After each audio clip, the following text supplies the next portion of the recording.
everyone, this is Izzy, Miss Story's daughter. Today I'm going to read you another book called Zog.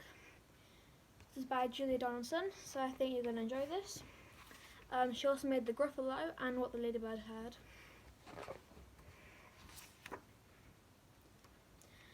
Madame Dragon ran a school many moons ago.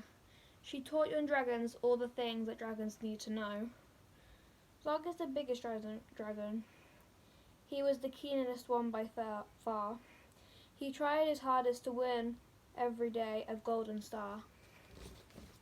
You can see, she's teaching the class. All the dragons in year 1 were learning to fly. Hi, said Madame Dragon, way up in the sky. Now that you've all been shown, you can practice on your own, and you'll be expert flyers by the time you're fully grown. You can see, not very good at it. Zog went off to practice, flying fast and free.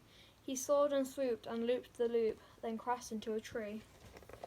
You can see, and then he crashed.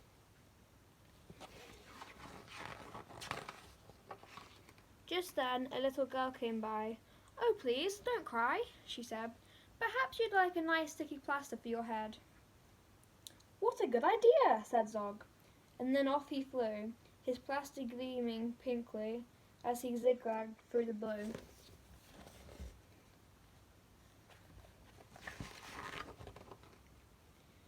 A year went by, and year 2, the dragons learnt to roar.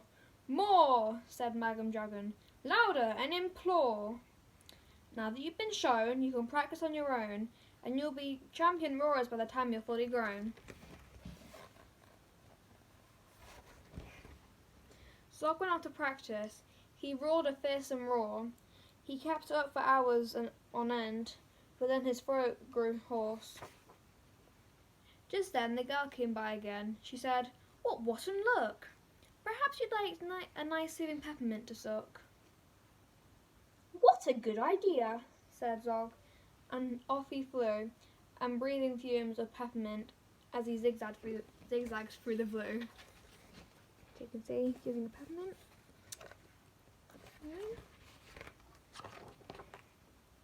A year went by, and in year 3, dragons learnt to blow. "No," said Madame Dragon. "Breathe out fire, not snow."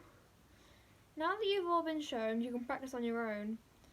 And by the time you're fully grown, you'll be breathing bonfires. I said that wrong around, sorry. You'll be breathing bonfires by the time you're fully grown. Zog went out to practice. He blew with all his might. He twirled around in triumph until his wing caught alight.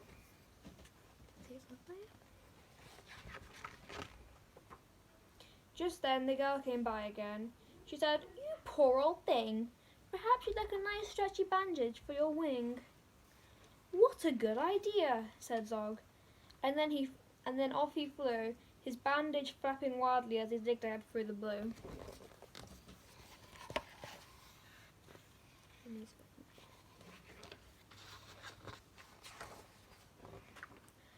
All the year 4 dragons were learning, can you guess? "Yes," said Madame Dragon, "how to capture a princess." Now that you've been shown, you can practice on your own. You'll capture hundreds by the time you're fully grown.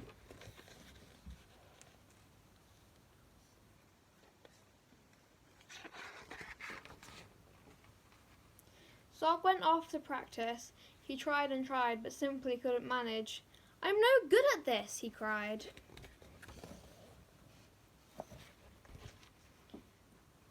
"I'll never win a golden star." Just then he saw the girl. "Perhaps," she said, "you would like to capture me. I'm Princess Pearl." "What a good idea," said Zog. And then they flew off, the princess gripping tightly as they zigzagged through the blue.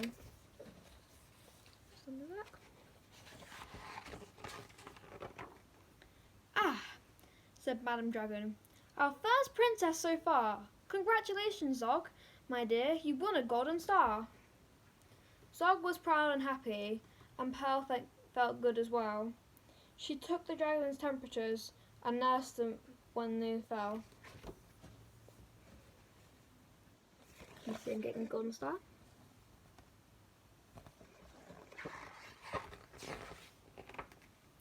A year went by, and in year 5 the dragons learnt to fight. Right, said Madam Dragon. Here comes a real live knight. Up spoke the knight. My name, he said, is Gababout the Great. I have come to rescue Princess Pearl. I hope I'm not too late.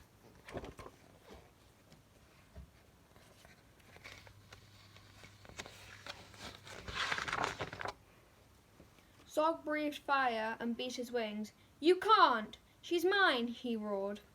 Oh no, he's not. She's not, yelled Gadabout, and waved his trusty sword. The other dragons crowded round and watched them, all agog who was going to win the fight, Sir Gadabout or Zog.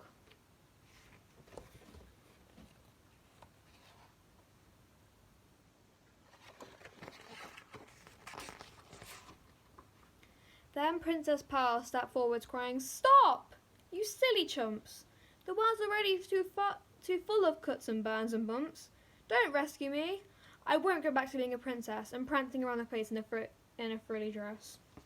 I want to be a doctor and travel here and there, listening to people's chests and giving them my care.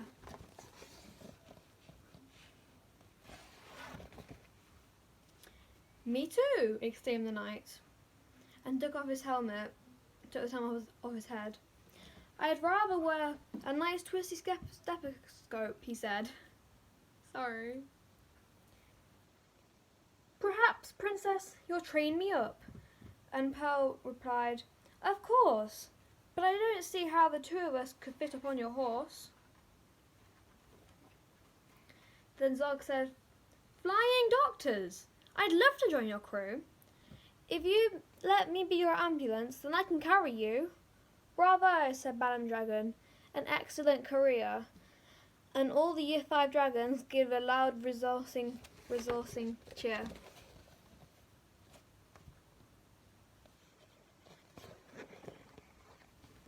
Then Madam Dragon told the horse, I really hope you'll stay.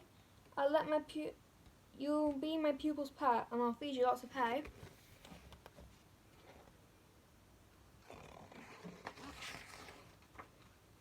What a good idea, said Zog, and then flew up and off, the flying doctors waving as they zigzagged through the blue.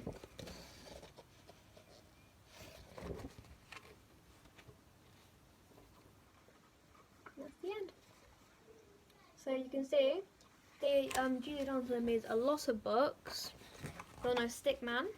You might know this Smartest Giant in Town, Room on the Broom, The Highway Rat, The Squash and the Squeeze, and The Snail and the Whale. You might know some of those. Obviously the Gruffalo as well. I might read a Julia Donaldson book next time if you enjoyed this one. And yeah, bye.